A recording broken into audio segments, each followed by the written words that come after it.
1. The prison door. A throng of bearded men, in sad-colored garments and gray steeple-crowned hats, intermixed with women, some wearing hoods, and others bareheaded, was assembled in front of a wooden edifice, the door of which was heavily timbered with oak, and studded with iron spikes.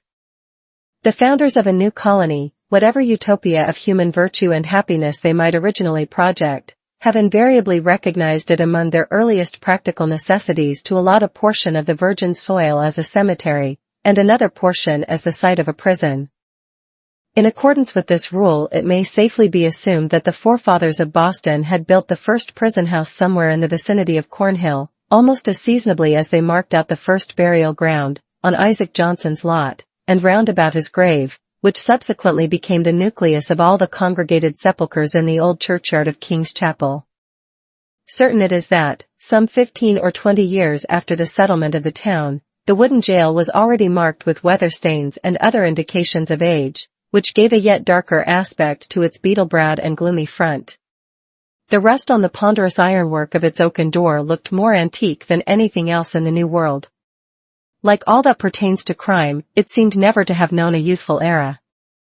Before this ugly edifice, and between it and the wheel track of the street, was a grass plot, much overgrown with burdock, pigweed, apple pern, and such unsightly vegetation, which evidently found something congenial in the soil that had so early borne the black flower of civilized society, a prison. But on one side of the portal, and rooted almost at the threshold, was a wild rose bush, covered, in this month of June, with its delicate gems, which might be imagined to offer their fragrance and fragile beauty to the prisoner as he went in, and to the condemned criminal as he came forth to his doom, in token that the deep heart of nature could pity and be kind to him. This rose bush, by a strange chance, has been kept alive in history, but whether it had merely survived out of the stern old wilderness, so long after the fall of the gigantic pines and oaks that originally overshadowed it, or whether, as there is fair authority for believing, it had sprung up under the footsteps of the sainted Anne Hutchinson as she entered the prison door, we shall not take upon us to determine. Finding it so directly on the threshold of our narrative, which is now about to issue from that inauspicious portal, we could hardly do otherwise than pluck one of its flowers, and present it to the reader. It may serve, let us hope, to symbolize some sweet moral blossom that may be found along the track, or relieve the darkening close of a tale of human frailty and sorrow. 2. The marketplace. The grass plot before the jail, in Prison Lane, on a certain summer morning, not less than 2 centuries ago, was occupied by a pretty large number of the inhabitants of Boston, all with their eyes intently fastened on the iron-clamped oaken door. Amongst any other population, or at a later period in the history of New England, the grim rigidity that petrified the bearded physiognomies of these good people would have augured some awful business in hand. It could have betokened nothing short of the anticipated execution of some noted culprit, on whom the sentence of a legal tribunal had but confirmed the verdict of public sentiment. But, in that early severity of the Puritan character, an inference of this kind could not so indubitably be drawn. It might be that a sluggish bondservant, or an undutiful child, whom his parents had given over to the civil authority, was to be corrected at the whipping post. It might be that an antinomian, a Quaker, or other heterodox religionist, was to be scourged out of the town, or an idle or vagrant Indian, whom the white man's firewater had made riotous about the streets, was to be driven with stripes into the shadow of the forest. It might be, too, that a witch, like old Mistress Hibbins, the bitter-tempered widow of the magistrate, was to die upon the gallows.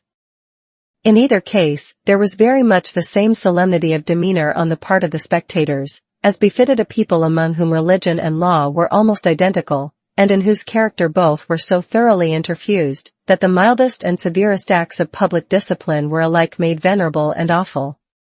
Meager, indeed, and cold, was the sympathy that a transgressor might look for, from such bystanders, at the scaffold. On the other hand, a penalty which, in our days, would infer a degree of mocking infamy and ridicule, might then be invested with almost as stern a dignity as the punishment of death itself. It was a circumstance to be noted on the summer morning when our story begins its course, that the women, of whom there were several in the crowd, appeared to take a peculiar interest in whatever penal infliction might be expected to ensue. The age had not so much refinement, that any sense of impropriety restrained the wearers of petticoat and farthingale from stepping forth into the public ways, and wedging their not unsubstantial persons, if occasion were, into the throng nearest to the scaffold at an execution. Morally, as well as materially, there was a coarser fibre in those wives and maidens of old English birth and breeding than in their fair descendants, separated from them by a series of 6 or 7 generations, for, throughout that chain of ancestry, every successive mother had transmitted to her child a fainter bloom, a more delicate and briefer beauty, and a slighter physical frame, if not character of less force and solidity than her own. The women who were now standing about the prison door stood within less than half a century of the period when the man like Elizabeth had been the not altogether unsuitable representative of the sex. They were her countrywomen, and the beef and ale of their native land, with a moral diet not a whit more refined, entered largely into their composition. The bright morning sun, therefore, shone on broad shoulders and well-developed busts, and on round and ruddy cheeks, that had ripened in the far-off island, and had hardly yet grown paler or thinner in the atmosphere of New England. There was, moreover, a boldness and rotundity of speech among these matrons, as most of them seemed to be, that would startle us at the present day, whether in respect to its purport or its volume of tone. "Goodwives," said a hard-featured dame of 50, "I'll tell ye a piece of my mind. It would be greatly for the public behoof if we women, being of mature age and church members in good repute, should have the handling of such malefactresses as this Hester Prynne. What think ye, gossips? If the hussy stood up for judgment before us 5, that are now here in a knot together, would she come off with such a sentence as the worshipful magistrates have awarded? Marry, I trow not. People say," said another, "that the Reverend Master Dimmesdale, her godly pastor, takes it very grievously to heart that such a scandal should have come upon his congregation. The magistrates are God-fearing gentlemen, but merciful overmuch, that is a truth," added a third autumnal matron. At the very least, they should have put the brand of a hot iron on Hester Prynne's forehead. Madam Hester would have winced at that, I warrant me. But she, the naughty baggage, little will she care what they put upon the bodice of her gown. Why, look you, she may cover it with a brooch, or such like heathenish adornment, and so walk the streets as brave as ever. Ah, but, interposed, more softly, a young wife, holding a child by the hand, let her cover the mark as she will, the pang of it will be always in her heart. What do we talk of marks and brands, whether on the bodice of her gown or the flesh of her forehead, cried another female, the ugliest as well as the most pitiless of these self-constituted judges. This woman has brought shame upon us all, and ought to die, is there not law for it? Truly there is, both in the scripture and the statute book. Then let the magistrates, who have made it of no effect, thank themselves if their own wives and daughters go astray. Mercy on us, goodwife, exclaimed a man in the crowd, is there no virtue in woman, save what springs from a wholesome fear of the gallows? That is the hardest word yet. Hush now, gossips, for the lock is turning in the prison door, and here comes Mistress Prynne herself. The door of the jail being flung open from within, there appeared, in the first place, like a black shadow emerging into sunshine, the grim and grisly presence of the town beadle, with a sword by his side, and his staff of office in his hand. This personage prefigured and represented in his aspect the whole dismal severity of the Puritanic code of law, which it was his business to administer in its final and closest application to the offender. Stretching forth the official staff in his left hand, he laid his right upon the shoulder of a young woman, whom he thus drew forward, until, on the threshold of the prison door, she repelled him, by an action marked with natural dignity and force of character, and stepped into the open air as if by her own free will. She bore in her arms a child, a baby of some 3 months old, who winked and turned aside its little face from the too vivid light of day, because its existence, heretofore, had brought it acquaintance only with the grey twilight of a dungeon, or other darksome apartment of the prison. When the young woman, the mother of this child, stood fully revealed before the crowd, it seemed to be her first impulse to clasp the infant closely to her bosom, not so much by an impulse of motherly affection, as that she might thereby conceal a certain token, which was wrought or fastened into her dress. In a moment, however, wisely judging that one token of her shame would but poorly serve to hide another, she took the baby on her arm, and with a burning blush, and yet a haughty smile, and a glance that would not be abashed, looked around at her townspeople and neighbors.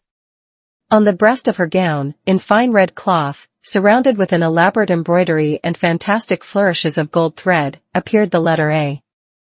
It was so artistically done, and with so much fertility and gorgeous luxuriance of fancy, that it had all the effect of a last and fitting decoration to the apparel which she wore, and which was of a splendor in accordance with the taste of the age, but greatly beyond what was allowed by the sumptuary regulations of the colony. The young woman was tall, with a figure of perfect elegance on a large scale. She had dark and abundant hair, so glossy that it threw off the sunshine with a gleam, and a face which, besides being beautiful from regularity of feature and richness of complexion, had the impressiveness belonging to a marked brow and deep black eyes.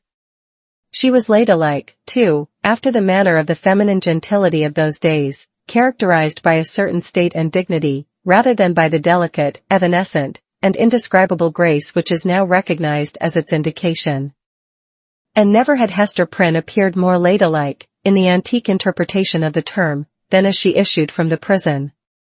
Those who had before known her, and had expected to behold her dimmed and obscured by a disastrous cloud, were astonished, and even startled, to perceive how her beauty shone out, and made a halo of the misfortune and ignominy in which she was enveloped. It may be true that, to a sensitive observer, there was something exquisitely painful in it.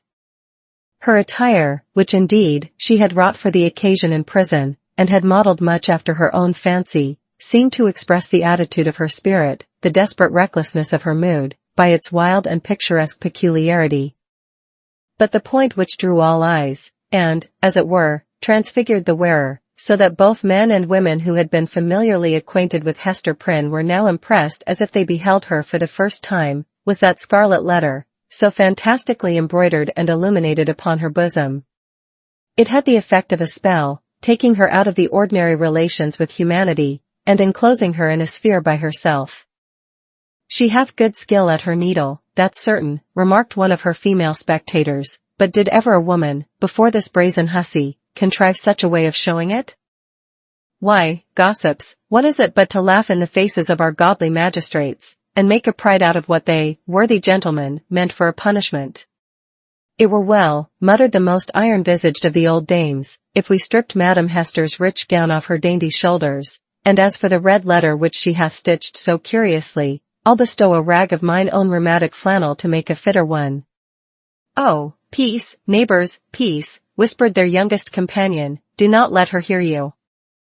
Not a stitch in that embroidered letter but she has felt it in her heart." The grim beadle now made a gesture with his staff. "Make way, good people, make way, in the king's name," cried he. "Open a passage, and I promise ye, Mistress Prynne shall be set where man, woman, and child may have a fair sight of her brave apparel from this time till an hour past meridian. A blessing on the righteous colony of the Massachusetts, where iniquity is dragged out into the sunshine. Come along, Madam Hester, and show your scarlet letter in the marketplace." A lane was forthwith opened through the crowd of spectators. Preceded by the beadle, and attended by an irregular procession of stern-browed men and unkindly visaged women, Hester Prynne set forth towards the place appointed for her punishment. A crowd of eager and curious schoolboys, understanding little of the matter in hand, except that it gave them a half-holiday, ran before her progress, turning their heads continually to stare into her face and at the winking baby in her arms, and at the ignominious letter on her breast. It was no great distance, in those days, from the prison door to the marketplace. Measured by the prisoner's experience, however, it might be reckoned a journey of some length, for haughty as her demeanor was, she perchance underwent an agony from every footstep of those that thronged to see her, as if her heart had been flung into the street for them all to spurn and trample upon.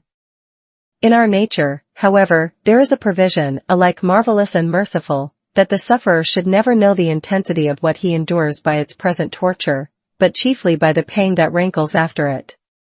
With almost a serene deportment, therefore, Hester Prynne passed through this portion of her ordeal, and came to a sort of scaffold, at the western extremity of the marketplace. It stood nearly beneath the eaves of Boston's earliest church, and appeared to be a fixture there. In fact, this scaffold constituted a portion of a penal machine, which now, for 2 or 3 generations past, has been merely historical and traditionary among us, but was held, in the old time, to be as effectual an agent, in the promotion of good citizenship, as ever was the guillotine among the terrorists of France. It was, in short, the platform of the pillory, and above it rose the framework of that instrument of discipline, so fashioned as to confine the human head in its tight grasp, and thus hold it up to the public gaze. The very ideal of ignominy was embodied and made manifest in this contrivance of wood and iron. There can be no outrage, methinks, against our common nature, whatever be the delinquencies of the individual, no outrage more flagrant than to forbid the culprit to hide his face for shame, as it was the essence of this punishment to do. In Hester Prynne's instance, however, as not unfrequently in other cases, her sentence bore that she should stand a certain time upon the platform, but without undergoing that gripe about the neck and confinement of the head, the proneness to which was the most devilish characteristic of this ugly engine. Knowing well her part, she ascended a flight of wooden steps, and was thus displayed to the surrounding multitude, at about the height of a man's shoulders above the street. Had there been a papist among the crowd of Puritans, he might have seen in this beautiful woman, so picturesque in her attire and mien, and with the infant at her bosom, an object to remind him of the image of divine maternity, which so many illustrious painters have vied with one another to represent, something which should remind him, indeed, but only by contrast, of that sacred image of sinless motherhood, whose infant was to redeem the world. Here, there was the taint of deepest sin and the most sacred quality of human life, working such effect, that the world was only the darker for this woman's beauty, and the more lost for the infant that she had borne. The scene was not without a mixture of awe, such as must always invest the spectacle of guilt and shame in a fellow creature, before society shall have grown corrupt enough to smile, instead of shuddering at it. The witnesses of Hester Prynne's disgrace had not yet passed beyond their simplicity. They were stern enough to look upon her death, had that been the sentence, without a murmur at its severity, but had none of the heartlessness of another social state, which would find only a theme for jest in an exhibition like the present. Even had there been a disposition to turn the matter into ridicule, it must have been repressed and overpowered by the solemn presence of men no less dignified than the governor, and several of his councillors, a judge, a general, and the ministers of the town, all of whom sat or stood in a balcony of the meeting-house, looking down upon the platform. When such personages could constitute a part of the spectacle, without risking the majesty, or reverence of rank and office, it was safely to be inferred that the infliction of a legal sentence would have an earnest and effectual meaning. Accordingly, the crowd was sombre and grave. The unhappy culprit sustained herself as best a woman might, under the heavy weight of 1,000 unrelenting eyes, all fastened upon her, and concentrated at her bosom. It was almost intolerable to be borne. Of an impulsive and passionate nature, she had fortified herself to encounter the stings and venomous stabs of public contumely, wreaking itself in every variety of insult, but there was a quality so much more terrible in the solemn mood of the popular mind, that she longed rather to behold all those rigid countenances contorted with scornful merriment, and herself the object. Had a roar of laughter burst from the multitude, each man, each woman, each little shrill-voiced child, contributing their individual parts, Hester Prynne might have repaid them all with a bitter and disdainful smile. But, under the leaden infliction which it was her doom to endure, she felt, at moments, as if she must needs shriek out with the full power of her lungs, and cast herself from the scaffold down upon the ground, or else go mad at once.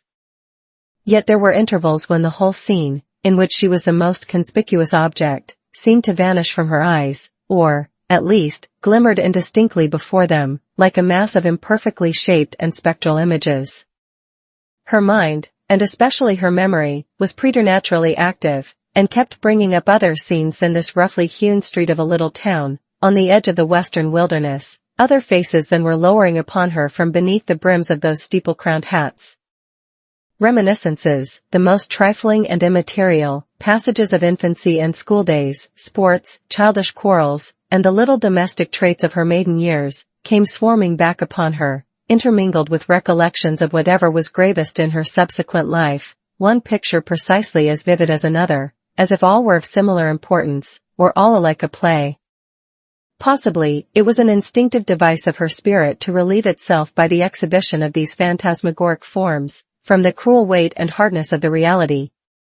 Be that as it might, The scaffold of the pillory was a point of view that revealed to Hester Prynne the entire track along which she had been treading, since her happy infancy.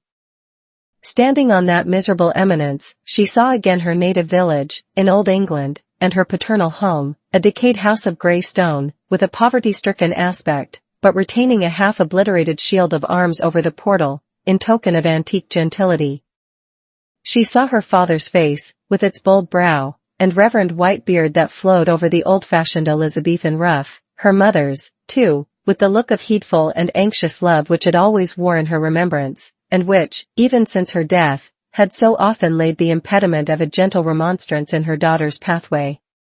She saw her own face, glowing with girlish beauty, and illuminating all the interior of the dusky mirror in which she had been wont to gaze at it. There she beheld another countenance, of a man well stricken in years, a pale, thin, scholar-like visage, with eyes dim and bleared by the lamplight that had served them to pore over many ponderous books. Yet those same bleared optics had a strange, penetrating power, when it was their owner's purpose to read the human soul. This figure of the study and the cloister, as Hester Prynne's womanly fancy failed not to recall, was slightly deformed, with the left shoulder a trifle higher than the right. Next rose before her in memory's picture gallery, the intricate and narrow thoroughfares, the tall, grey houses, the huge cathedrals, and the public edifices, ancient in date and quaint in architecture, of a continental city, where new life had awaited her, still in connection with the misshapen scholar, a new life, but feeding itself on time-worn materials, like a tuft of green moss on a crumbling wall. Lastly, in lieu of these shifting scenes, came back the rude marketplace of the Puritan settlement, with all the townspeople assembled, and leveling their stern regards at Hester Prynne, yes, at herself, who stood on the scaffold of the pillory, an infant on her arm, and the letter A, in scarlet, fantastically embroidered with gold thread, upon her bosom. Could it be true? She clutched the child so fiercely to her breast that it sent forth a cry. She turned her eyes downward at the scarlet letter, and even touched it with her finger, to assure herself that the infant and the shame were real. Yes, these were her realities, all else had vanished. 3. The recognition. From this intense consciousness of being the object of severe and universal observation, the wearer of the scarlet letter was at length relieved, by discerning, on the outskirts of the crowd, a figure which irresistibly took possession of her thoughts.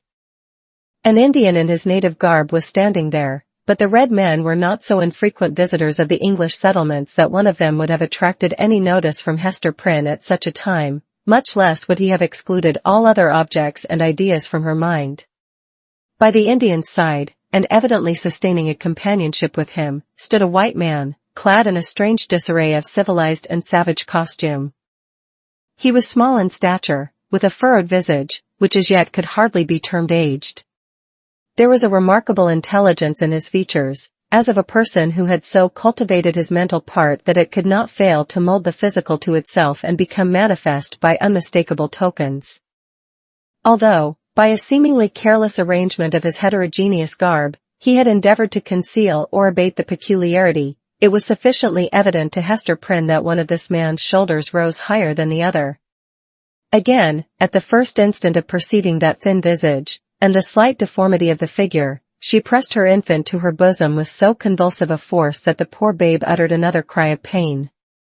But the mother did not seem to hear it. At his arrival in the marketplace, and some time before she saw him, the stranger had bent his eyes on Hester Prynne. It was carelessly at first, like a man chiefly accustomed to look inward, and to whom external matters are of little value and import, unless they bear relation to something within his mind. Very soon, however, his look became keen and penetrative. A writhing horror twisted itself across his features, like a snake gliding swiftly over them, and making one little pause, with all its wreathed intervolutions in open sight. His face darkened with some powerful emotion, which, nevertheless, he so instantaneously controlled by an effort of his will, that, save at a single moment, its expression might have passed for calmness. After a brief space, the convulsion grew almost imperceptible, and finally subsided into the depths of his nature. When he found the eyes of Hester Prynne fastened on his own, and saw that she appeared to recognize him, he slowly and calmly raised his finger, made a gesture with it in the air, and laid it on his lips. Then touching the shoulder of a townsman who stood near to him, he addressed him in a formal and courteous manner. "I pray you, good sir," said he, "who is this woman, and wherefore is she here set up to public shame?" "You must needs be a stranger in this region, friend," answered the townsman, looking curiously at the questioner and his savage companion, "else you would surely have heard of Mistress Hester Prynne and her evil doings. She hath raised a great scandal, I promise you, in godly Master Dimmesdale's church." "You say truly," replied the other, "I am a stranger, and have been a wanderer, sorely against my will. I have met with grievous mishaps by sea and land, and have been long held in bonds among the heathen folk to the southward, and am now brought hither by this Indian to be redeemed out of my captivity. Will it please you, therefore, to tell me of Hester Prynne's, have I her name rightly, of this woman's offences, and what has brought her to yonder scaffold?" "Truly, friend, and methinks it must gladden your heart, after your troubles and sojourn in the wilderness," said the townsman, "to find yourself at length in a land where iniquity is searched out and punished in the sight of rulers and people, as here in our godly New England. Yonder woman, sir, you must know, was the wife of a certain learned man, English by birth, but who had long ago dwelt in Amsterdam, whence some good time agone he was minded to cross over and cast in his lot with us of the Massachusetts. To this purpose he sent his wife before him, remaining himself to look after some necessary affairs. Marry, good sir, in some 2 years, or less, that the woman has been a dweller here in Boston, no tidings have come of this learned gentleman, Master Prynne, and his young wife, look you, being left to her own misguidance." "Aha, I conceive you," said the stranger with a bitter smile. "So learned a man as you speak of should have learned this too in his books. And who, by your favor, sir, may be the father of yonder babe, it is some 3 or 4 months old, I should judge, which Mistress Prynne is holding in her arms?" "Of a truth, friend, that matter remaineth a riddle, and the Daniel who shall expound it is yet a wanting," answered the townsman. "Madam Hester absolutely refuseth to speak, and the magistrates have laid their heads together in vain. Peradventure the guilty one stands looking on at this sad spectacle, unknown of man, and forgetting that God sees him." The learned man, observed the stranger with another smile, should come himself to look into the mystery. "It behoves him well if he be still in life," responded the townsman. "Now, good sir, our Massachusetts magistracy, bethinking themselves that this woman is youthful and fair, and doubtless was strongly tempted to her fall, and that, moreover, as is most likely, her husband may be at the bottom of the sea, they have not been bold to put in force the extremity of our righteous law against her. The penalty thereof is death. But in their great mercy and tenderness of heart they have doomed Mistress Prynne to stand only a space of 3 hours on the platform of the pillory, and then and thereafter, for the remainder of her natural life to wear a mark of shame upon her bosom." "A wise sentence," remarked the stranger, gravely, bowing his head. "Thus she will be a living sermon against sin, until the ignominious letter be engraved upon her tombstone. It irks me, nevertheless, that the partner of her iniquity should not at least stand on the scaffold by her side. But he will be known, he will be known, he will be known." He bowed courteously to the communicative townsman, and whispering a few words to his Indian attendant, they both made their way through the crowd. While this passed, Hester Prynne had been standing on her pedestal, still with a fixed gaze towards the stranger, so fixed a gaze that, at moments of intense absorption, all other objects in the visible world seemed to vanish, leaving only him and her. Such an interview, perhaps, would have been more terrible than even to meet him as she now did, with the hot midday sun burning down upon her face, and lighting up its shame, with the scarlet token of infamy on her breast, with the sin-born infant in her arms, with a whole people, drawn forth as to a festival, staring at the features that should have been seen only in the quiet gleam of the fireside, in the happy shadow of a home, or beneath a matronly veil at church. Dreadful as it was, she was conscious of a shelter in the presence of these 1,000 witnesses.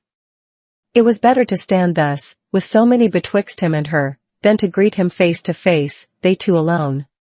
She fled for refuge, as it were, to the public exposure, and dreaded the moment when its protection should be withdrawn from her. Involved in these thoughts, she scarcely heard a voice behind her until it had repeated her name more than once, in a loud and solemn tone, audible to the whole multitude. "Hearken unto me, Hester Prynne," said the voice. It has already been noticed that directly over the platform on which Hester Prynne stood was a kind of balcony, or open gallery, appended to the meeting house. It was the place whence proclamations were wont to be made, amidst an assemblage of the magistracy, with all the ceremonial that attended such public observances in those days. Here, to witness the scene which we are describing, sat Governor Bellingham himself with 4 sergeants about his chair, bearing halberds, as a guard of honor. He wore a dark feather in his hat, a border of embroidery on his cloak, and a black velvet tunic beneath, a gentleman advanced in years, with a hard experience written in his wrinkles. He was not ill-fitted to be the head and representative of a community which owed its origin and progress, and its present state of development, not to the impulses of youth, but to the stern and tempered energies of manhood and the somber sagacity of age, accomplishing so much, precisely because it imagined and hoped so little. The other eminent characters by whom the chief ruler was surrounded were distinguished by a dignity of mien, belonging to a period when the forms of authority were felt to possess the sacredness of divine institutions. They were, doubtless, good men, just and sage. But, out of the whole human family, it would not have been easy to select the same number of wise and virtuous persons, who should be less capable of sitting in judgment on an erring woman's heart, and disentangling its mesh of good and evil, than the sages of rigid aspect towards whom Hester Prynne now turned her face.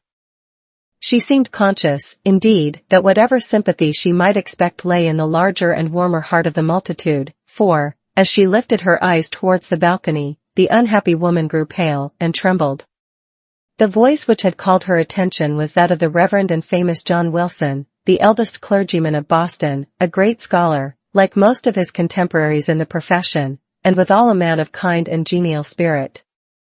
This last attribute, however, had been less carefully developed than his intellectual gifts, and was, in truth, rather a matter of shame than self-congratulation with him.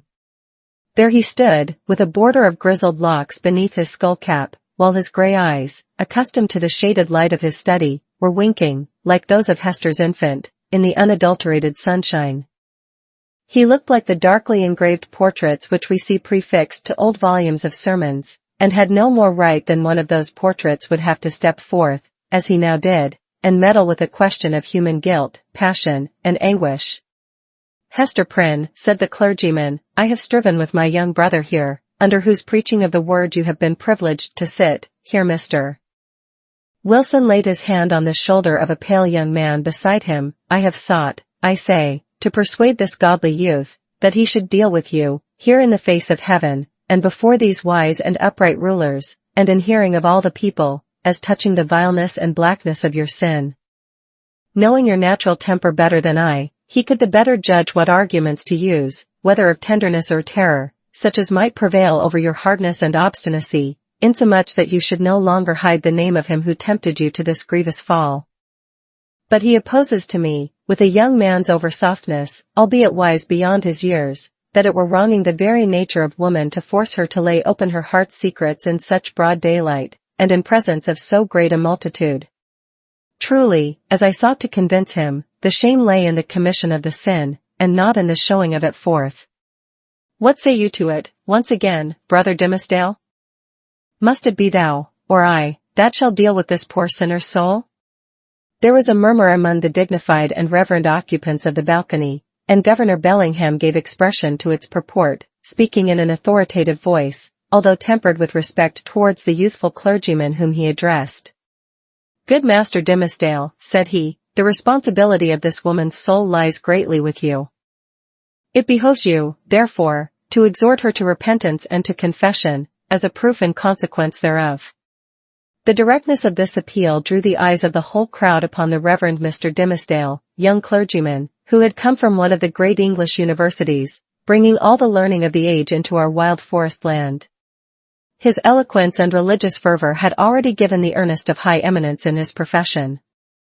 He was a person of very striking aspect, with a white, lofty, and impending brow, large, brown, melancholy eyes, and a mouth which, unless when he forcibly compressed it, was apt to be tremulous, expressing both nervous sensibility and a vast power of self-restraint. Notwithstanding his high native gifts and scholar-like attainments, there was an air about this young minister, an apprehensive, a startled, a half-frightened look, as of a being who felt himself quite astray, and at a loss in the pathway of human existence, and could only be at ease in some seclusion of his own. Therefore, so far as his duties would permit, he trod in the shadowy bypaths, and thus kept himself simple and childlike, coming forth, when occasion was, with a freshness, and fragrance, and dewy purity of thought, which, as many people said, affected them like the speech of an angel. Such was the young man whom the Reverend Mr. Wilson and the governor had introduced so openly to the public notice, bidding him speak, in the hearing of all men, to that mystery of a woman's soul, so sacred even in its pollution. The trying nature of his position drove the blood from his cheek, and made his lips tremulous. "Speak to the woman, my brother," said Mr. Wilson. "It is of moment to her soul, and, therefore, as the worshipful governor says, momentous to thine own, in whose charge hers is. Exhort her to confess the truth." The Reverend Mr. Dimmesdale bent his head, in silent prayer, as it seemed, and then came forward. "Hester Prynne," said he, leaning over the balcony and looking down steadfastly into her eyes, "thou hearest what this good man says, and sayest the accountability under which I labor. If thou feelest it to be for thy soul's peace, and that thy earthly punishment will thereby be made more effectual to salvation, I charge thee to speak out the name of thy fellow sinner and fellow sufferer. Be not silent from any mistaken pity and tenderness for him, for, believe me, Hester, though he were to step down from a high place, and stand there beside thee, on thy pedestal of shame, yet better were it so than to hide a guilty heart through life. What can thy silence do for him, except it tempt him, yea, compel him, as it were, to add hypocrisy to sin? Heaven hath granted thee an open ignominy, that thereby thou mayest work out an open triumph over the evil within thee and the sorrow without. Take heed how thou deniest to him, who, perchance, hath not the courage to grasp it for himself, the bitter, but wholesome, cup that is now presented to thy lips." The young pastor's voice was tremulously sweet, rich, deep, and broken. The feeling that it so evidently manifested, rather than the direct purport of the words, caused it to vibrate within all hearts, and brought the listeners into one accord of sympathy. Even the poor baby at Hester's bosom was affected by the same influence, for it directed its hitherto vacant gaze towards Mr. Dimmesdale, and held up its little arms with a half-pleased, half-plaintive murmur. So powerful seemed the minister's appeal that the people could not believe but that Hester Prynne would speak out the guilty name, or else that the guilty one himself, in whatever high or lowly place he stood, would be drawn forth by an inward and inevitable necessity, and compelled to ascend the scaffold. Hester shook her head. "Woman, transgress not beyond the limits of heaven's mercy," cried the Reverend Mr. Wilson, more harshly than before. "That little babe hath been gifted with a voice, to second and confirm the counsel which thou hast heard. Speak out the name. That, and thy repentance, may avail to take the scarlet letter off thy breast." "Never," replied Hester Prynne, looking, not at Mr. Wilson, but into the deep and troubled eyes of the younger clergyman. "It is too deeply branded. Ye cannot take it off. And would that I might endure his agony as well as mine."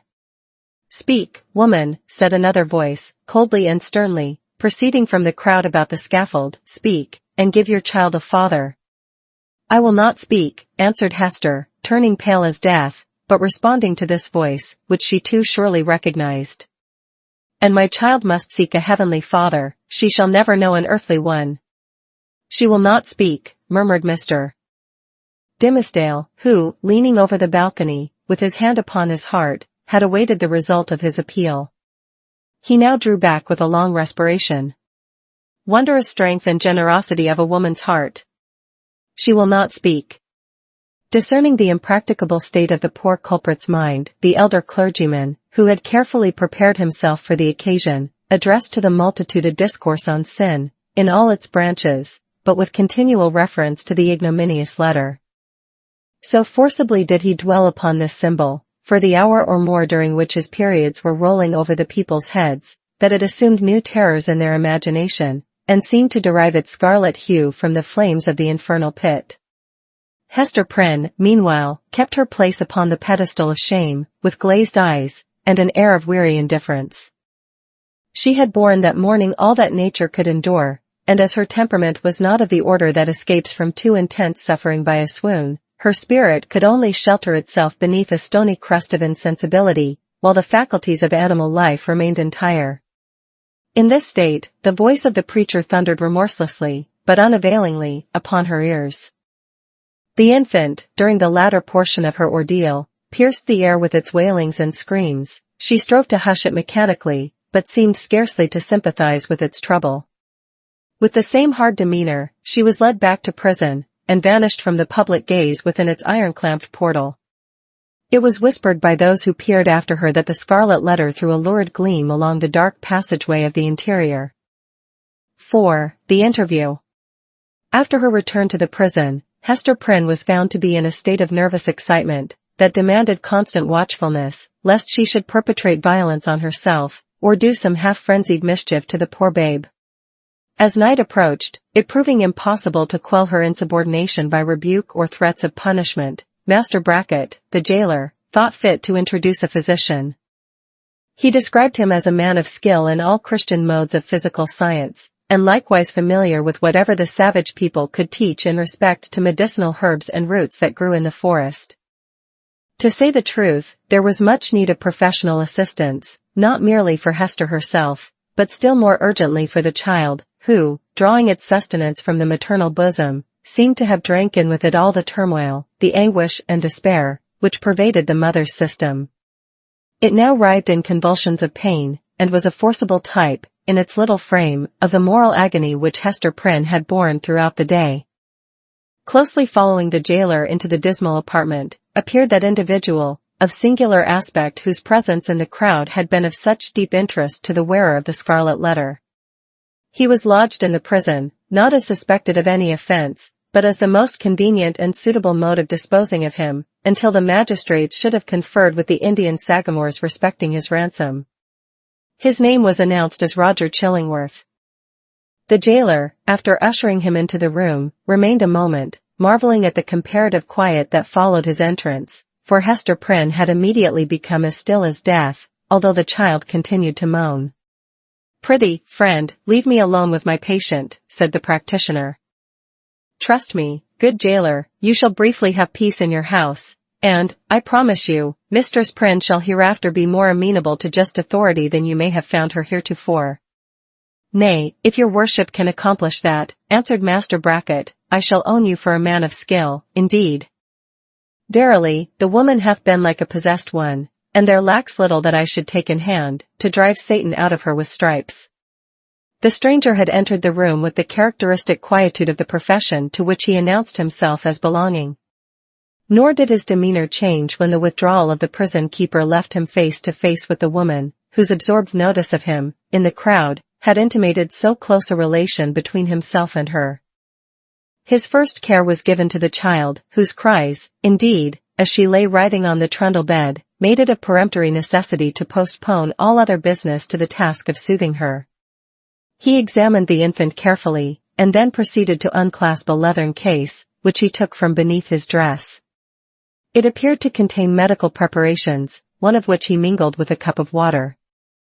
"My old studies in alchemy," observed he, "and my sojourn, for above a year past, among a people well versed in the kindly properties of simples, have made a better physician of me than many that claim the medical degree.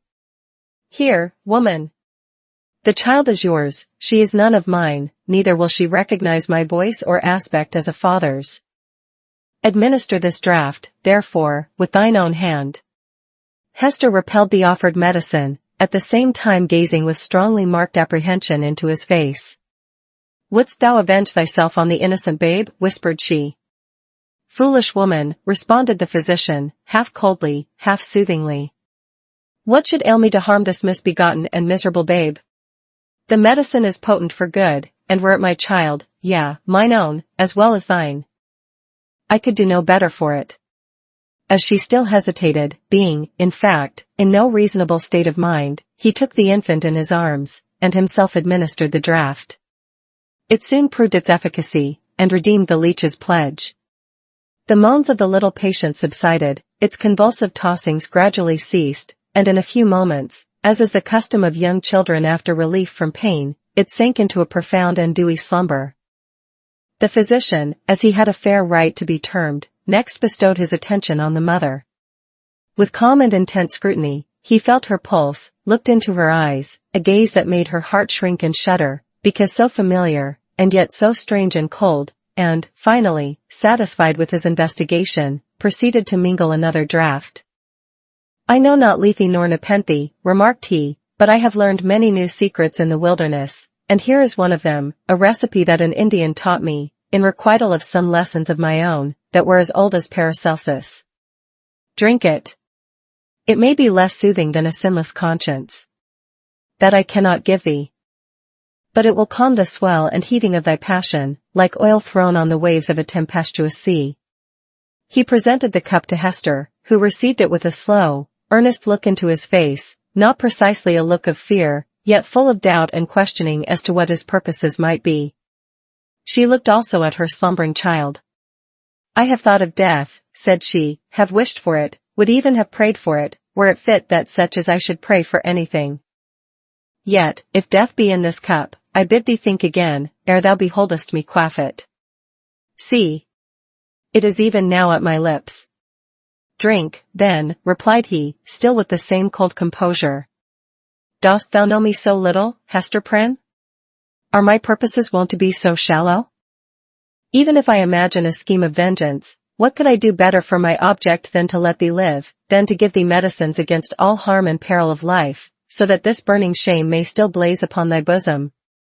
As he spoke, he laid his long forefinger on the Scarlet Letter, which forthwith seemed to scorch into Hester's breast, as if it had been red hot. He noticed her involuntary gesture, and smiled. "Live, therefore, and bear about thy doom with thee, in the eyes of men and women, in the eyes of him whom thou didst call thy husband, in the eyes of yonder child. And, that thou mayest live, take off this draught." Without further expostulation or delay, Hester Prynne drained the cup, and, at the motion of the man of skill, seated herself on the bed, where the child was sleeping, while he drew the only chair which the room afforded, and took his own seat beside her.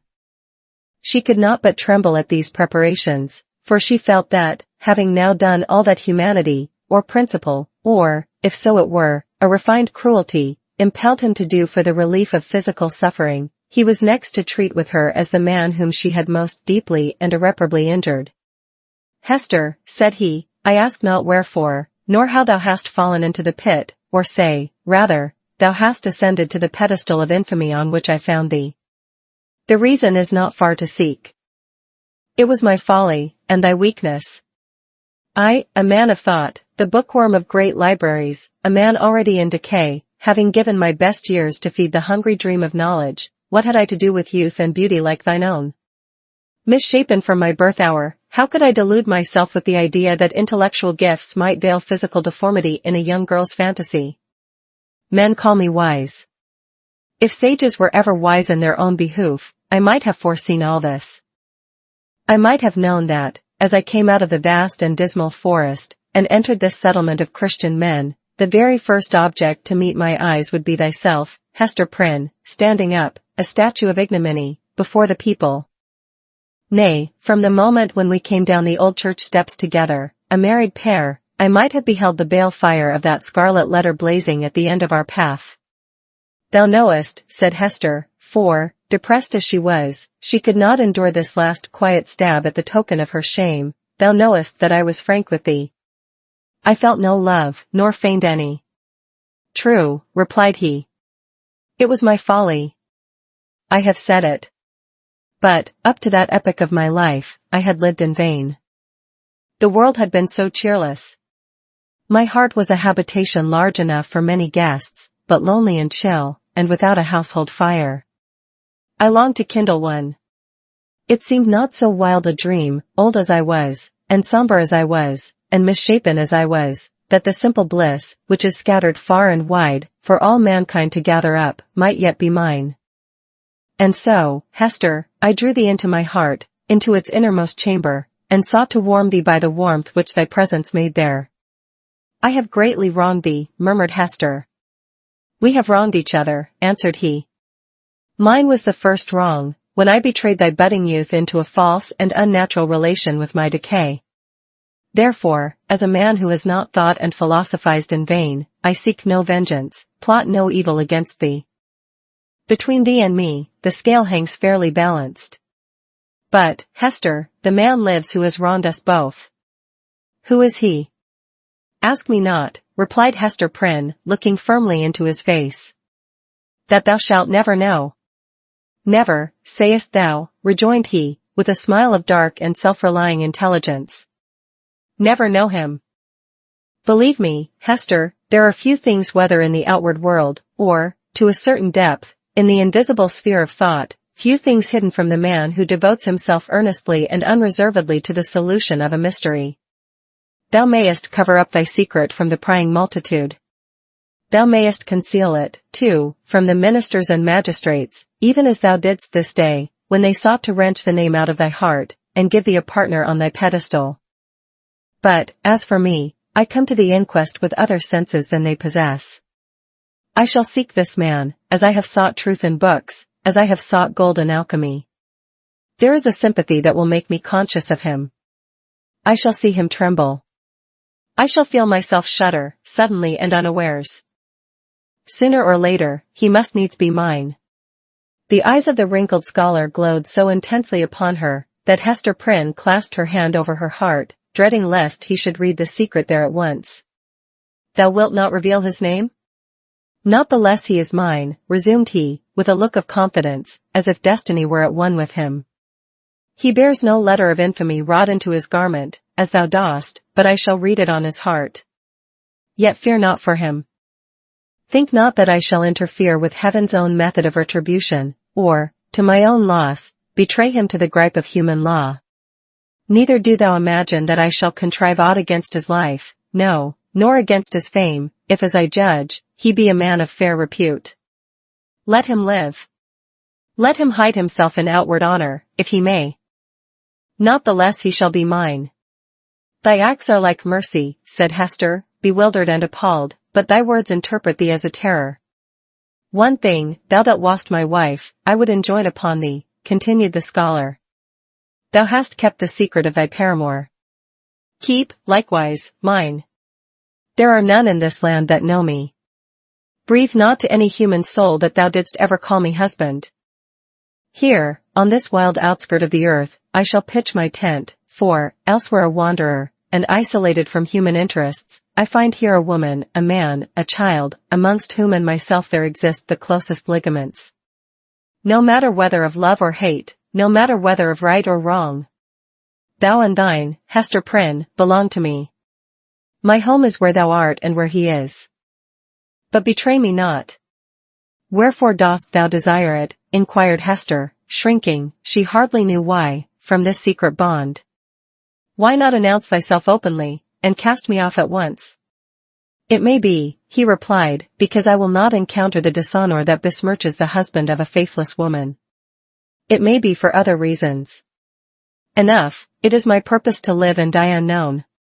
Let, therefore, thy husband be to the world as one already dead, and of whom no tidings shall ever come. Recognize me not, by word, by sign, by look. Breathe not the secret, above all, to the man thou wottest of. Shouldst thou fail me in this, beware. His fame, his position, his life will be in my hands. Beware. I will keep thy secret, as I have his, said Hester. Swear it, rejoined he. And she took the oath. And now, Mistress Prynne, said old Roger Chillingworth, as he was hereafter to be named, I leave thee alone, alone with thy infant and the Scarlet Letter. How is it, Hester? Doth thy sentence bind thee to wear the token in thy sleep? Art thou not afraid of nightmares and hideous dreams? Why dost thou smile so at me? Inquired Hester, troubled at the expression of his eyes. Art thou like the black man that haunts the forest round about us? Hast thou enticed me into a bond that will prove the ruin of my soul? Not thy soul, he answered, with another smile. No, not thine. 5. Hester at her needle. Hester Prynne's term of confinement was now at an end. Her prison door was thrown open, and she came forth into the sunshine, which, falling on all alike, seemed, to her sick and morbid heart, as if meant for no other purpose than to reveal the scarlet letter on her breast. Perhaps there was a more real torture in her first unattended footsteps from the threshold of the prison than even in the procession and spectacle that have been described, where she was made the common infamy, at which all mankind was summoned to point its finger. Then, she was supported by an unnatural tension of the nerves, and by all the combative energy of her character, which enabled her to convert the scene into a kind of lurid triumph. It was, moreover, a separate and insulated event, to occur but once in her lifetime, and to meet which, therefore, reckless of economy, she might call up the vital strength that would have sufficed for many quiet years. The very law that condemned her, a giant of stern features but with vigor to support, as well as to annihilate, in his iron arm, had held her up through the terrible ordeal of her ignominy. But now, with this unattended walk from her prison door, began the daily custom, and she must either sustain and carry it forward by the ordinary resources of her nature, or sink beneath it. She could no longer borrow from the future to help her through the present grief. Tomorrow would bring its own trial with it, so would the next day, and so would the next, each its own trial, and yet the very same that was now so unutterably grievous to be borne. The days of the far-off future would toil onward, still with the same burden for her to take up, and bear along with her, but never to fling down, for the accumulating days and added years would pile up their misery upon the heap of shame. Throughout them all, giving up her individuality, she would become the general symbol at which the preacher and moralist might point, and in which they might vivify and embody their images of woman's frailty and sinful passion. Thus the young and pure would be taught to look at her, with the scarlet letter flaming on her breast, at her, the child of honorable parents, at her, the mother of a babe that would hereafter be a woman, at her, who had once been innocent, as the figure, the body, the reality of sin. And over her grave, the infamy that she must carry thither would be her only monument. It may seem marvelous that, with the world before her, kept by no restrictive clause of her condemnation within the limits of the Puritan settlement, so remote and so obscure, free to return to her birthplace, or to any other European land, and there hide her character and identity under a new exterior, as completely as if emerging into another state of being, and having also the passes of the dark, inscrutable forest open to her, where the wildness of her nature might assimilate itself with a people whose customs and life were alien from the law that had condemned her. It may seem marvelous that this woman should still call that place her home, where, and where only, she must needs be the type of shame. But there is a fatality, a feeling so irresistible and inevitable that it has the force of doom, which almost invariably compels human beings to linger around and haunt, ghost-like, the spot where some great and marked event has given the color to their lifetime, and, still the more irresistibly, the darker the tinge that saddens it. Her sin, her ignominy, were the roots which she had struck into the soil. It was as if a new birth, with stronger assimilations than the first, had converted the forest land, still so uncongenial to every other pilgrim and wanderer, into Hester Prynne's wild and dreary, but lifelong home. All other scenes of earth, even that village of rural England, where happy infancy and stainless maidenhood seemed yet to be in her mother's keeping, like garments put off long ago, were foreign to her, in comparison. The chain that bound her here was of iron links, and galling to her inmost soul, but could never be broken.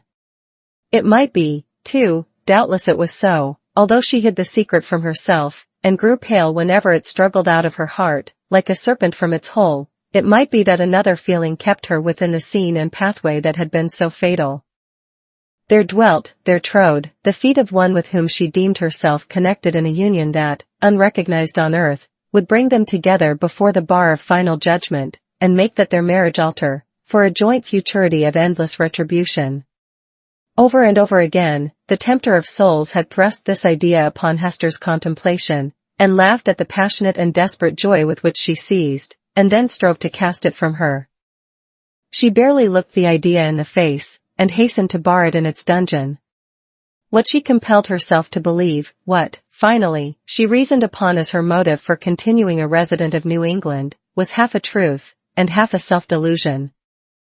Here, she said to herself, had been the scene of her guilt, and here should be the scene of her earthly punishment, and so, perchance, the torture of her daily shame would at length purge her soul, and work out another purity than that which she had lost, more saint-like, because the result of martyrdom. Hester Prynne, therefore, did not flee. On the outskirts of the town, within the verge of the peninsula, but not in close vicinity to any other habitation, there was a small thatched cottage. It had been built by an earlier settler, and abandoned, because the soil about it was too sterile for cultivation, while its comparative remoteness put it out of the sphere of that social activity which already marked the habits of the emigrants. It stood on the shore, looking across a basin of the sea at the forest-covered hills, towards the west. A clump of scrubby trees, such as alone grew on the peninsula, did not so much conceal the cottage from view, as seemed to denote that here was some object which would fain have been, or at least ought to be, concealed. In this little lonesome dwelling, with some slender means that she possessed, and by the license of the magistrates, who still kept an inquisitorial watch over her, Hester established herself, with her infant child. A mystic shadow of suspicion immediately attached itself to the spot. Children, too young to comprehend wherefore this woman should be shut out from the sphere of human charities, would creep nigh enough to behold her plying her needle at the cottage window, or standing in the doorway, or laboring in her little garden, or coming forth along the pathway that led townward, and, discerning the scarlet letter on her breast, would scamper off with a strange contagious fear. Lonely as was Hester's situation, and without a friend on earth who dared to show himself, she, however, incurred no risk of want. She possessed an art that sufficed, even in a land that afforded comparatively little scope for its exercise, to supply food for her thriving infant and herself. It was the art, then, as now, almost the only one within a woman's grasp, of needlework. She bore on her breast, in the curiously embroidered letter, a specimen of her delicate and imaginative skill, of which the dames of a court might gladly have availed themselves, to add the richer and more spiritual adornment of human ingenuity to their fabrics of silk and gold. Here, indeed, in the sable simplicity that generally characterized the Puritanic modes of dress, there might be an infrequent call for the finer productions of her handiwork. Yet the taste of the age, demanding whatever was elaborate in compositions of this kind, did not fail to extend its influence over our stern progenitors, who had cast behind them so many fashions which it might seem harder to dispense with. Public ceremonies, such as ordinations, the installation of magistrates, and all that could give majesty to the forms in which a new government manifested itself to the people, were, as a matter of policy, marked by a stately and well-conducted ceremonial, and a somber, but yet a studied magnificence. Deep ruffs, painfully wrought bands, and gorgeously embroidered gloves, were all deemed necessary to the official state of men assuming the reins of power, and were readily allowed to individuals dignified by rank or wealth, even while sumptuary laws forbade these and similar extravagances to the plebeian order. In the array of funerals, too, whether for the apparel of the dead body, or to typify, by manifold emblematic devices of sable cloth and snowy lawn, the sorrow of the survivors, there was a frequent and characteristic demand for such labor as Hester Prynne could supply. Baby linen, for babies then wore robes of state, afforded still another possibility of toil and emolument. By degrees, not very slowly, her handiwork became what would now be termed the fashion. Whether from commiseration for a woman of so miserable a destiny, or from the morbid curiosity that gives a fictitious value even to common or worthless things, or by whatever other intangible circumstance was then, as now, sufficient to bestow, on some persons, what others might seek in vain, or because Hester really filled a gap which must otherwise have remained vacant, it is certain that she had ready and fairly requited employment for as many hours as she saw fit to occupy with her needle. Vanity, it may be, chose to mortify itself, by putting on, for ceremonials of pomp and state, the garments that had been wrought by her sinful hands. Her needlework was seen on the ruff of the governor, military men wore it on their scarfs, and the minister on his band, it decked the baby's little cap, it was shut up, to be mildewed and moulder away, in the coffins of the dead. But it is not recorded that, in a single instance, her skill was called in to embroider the white veil which was to cover the pure blushes of a bride. The exception indicated the ever-relentless vigor with which society frowned upon her sin. Hester sought not to acquire anything beyond a subsistence, of the plainest and most ascetic description, for herself, and a simple abundance for her child. Her own dress was of the coarsest materials and the most somber hue, with only that one ornament, the scarlet letter, which it was her doom to wear. The child's attire, on the other hand, was distinguished by a fanciful, or, we may rather say, a fantastic ingenuity, which served, indeed, to heighten the airy charm that early began to develop itself in the little girl, but which appeared to have also a deeper meaning. We may speak further of it hereafter. Except for that small expenditure in the decoration of her infant, Hester bestowed all her superfluous means in charity, on wretches less miserable than herself, and who not unfrequently insulted the hand that fed them. Much of the time, which she might readily have applied to the better efforts of her art, she employed in making coarse garments for the poor. It is probable that there was an idea of penance in this mode of occupation, and that she offered up a real sacrifice of enjoyment in devoting so many hours to such rude handiwork. She had in her nature a rich, voluptuous, oriental characteristic, a taste for the gorgeously beautiful, which, save in the exquisite productions of her needle, found nothing else, in all the possibilities of her life, to exercise itself upon. Women derive a pleasure, incomprehensible to the other sex, from the delicate toil of the needle. To Hester Prynne it might have been a mode of expressing, and therefore soothing, the passion of her life. Like all other joys, she rejected it as sin. This morbid meddling of conscience with an immaterial matter betokened, it is to be feared, no genuine and steadfast penitence, but something doubtful, something that might be deeply wrong beneath. In this manner, Hester Prynne came to have a part to perform in the world. With her native energy of character and rare capacity, it could not entirely cast her off, although it had set a mark upon her, more intolerable to a woman's heart than that which branded the brow of Cain. In all her intercourse with society, however, there was nothing that made her feel as if she belonged to it. Every gesture, every word, and even the silence of those with whom she came in contact, implied, and often expressed, that she was banished, and as much alone as if she inhabited another sphere, or communicated with the common nature by other organs and senses than the rest of humankind. She stood apart from mortal interests, yet close beside them, like a ghost that revisits the familiar fireside, and can no longer make itself seen or felt, no more smile with the household joy, nor mourn with the kindred sorrow, or, should it succeed in manifesting its forbidden sympathy, awakening only terror and horrible repugnance. These emotions, in fact, and its bitterest scorn besides, seemed to be the sole portion that she retained in the universal heart. It was not an age of delicacy, and her position, although she understood it well, and was in little danger of forgetting it, was often brought before her vivid self-perception, like a new anguish, by the rudest touch upon the tenderest spot. The poor, as we have already said, whom she sought out to be the objects of her bounty, often reviled the hand that was stretched forth to succor them. Dames of elevated rank, likewise, whose doors she entered in the way of her occupation, were accustomed to distill drops of bitterness into her heart, sometimes through that alchemy of quiet malice, by which women can concoct a subtle poison from ordinary trifles, and sometimes, also, by a coarser expression, that fell upon the sufferer's defenseless breast like a rough blow upon an ulcerated wound. Hester had schooled herself long and well, and she never responded to these attacks, save by a flush of crimson that rose irrepressibly over her pale cheek, and again subsided into the depths of her bosom. She was patient, a martyr, indeed, but she forbore to pray for enemies, lest, in spite of her forgiving aspirations, the words of the blessing should stubbornly twist themselves into a curse. Continually, and in 1,000 other ways, did she feel the innumerable throbs of anguish that had been so cunningly contrived for her by the undying, the ever-active sentence of the Puritan tribunal. Clergymen paused in the streets, to address words of exhortation, that brought a crowd, with its mingled grin and frown, around the poor, sinful woman. If she entered a church, trusting to share the Sabbath smile of the universal Father, it was often her mishap to find herself the text of the discourse.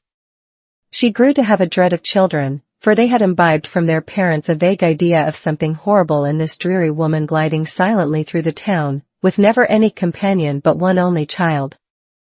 Therefore, first allowing her to pass, they pursued her at a distance with shrill cries, and the utterances of a word that had no distinct purport to their own minds, but was none the less terrible to her, as proceeding from lips that babbled it unconsciously.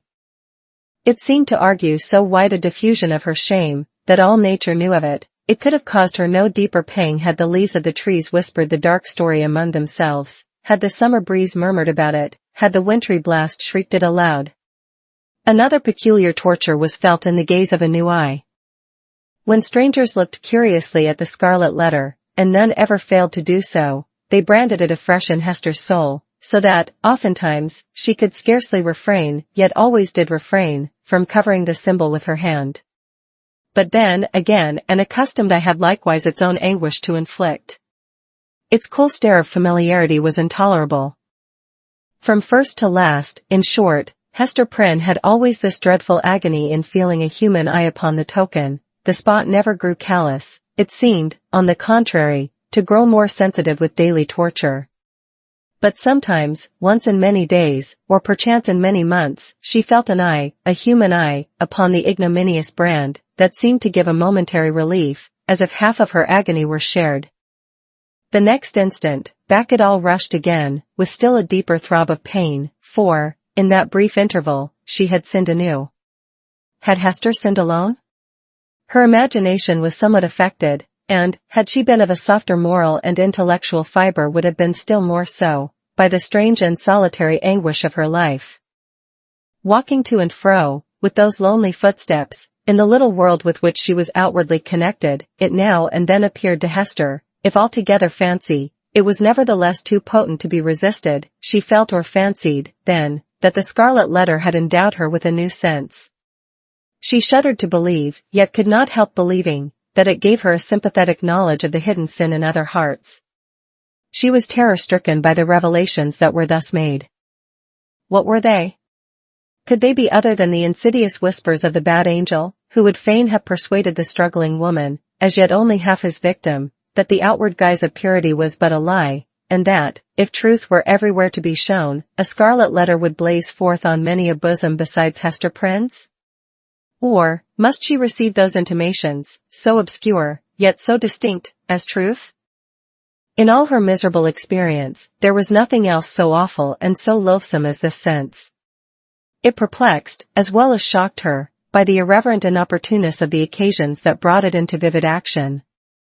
Sometimes the red infamy upon her breast would give a sympathetic throb, as she passed near a venerable minister or magistrate, the model of piety and justice, to whom that age of antique reverence looked up, as to a mortal man in fellowship with angels. What evil thing is at hand, would Hester say to herself. Lifting her reluctant eyes, there would be nothing human within the scope of view, save the form of this earthly saint.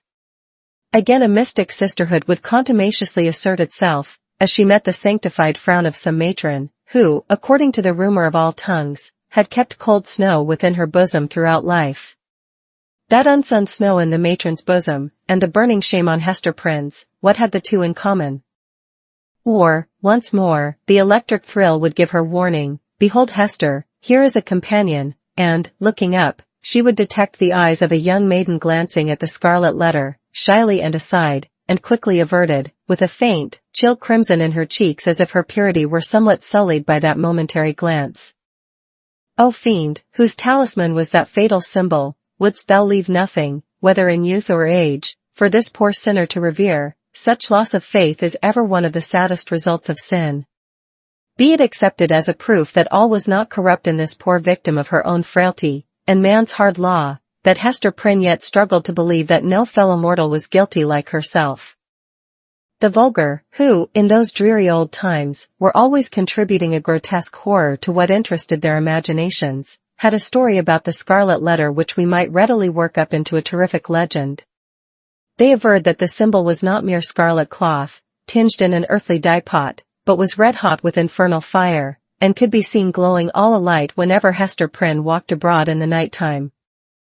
And we must needs say it seared Hester's bosom so deeply, that perhaps there was more truth in the rumor than our modern incredulity may be inclined to admit.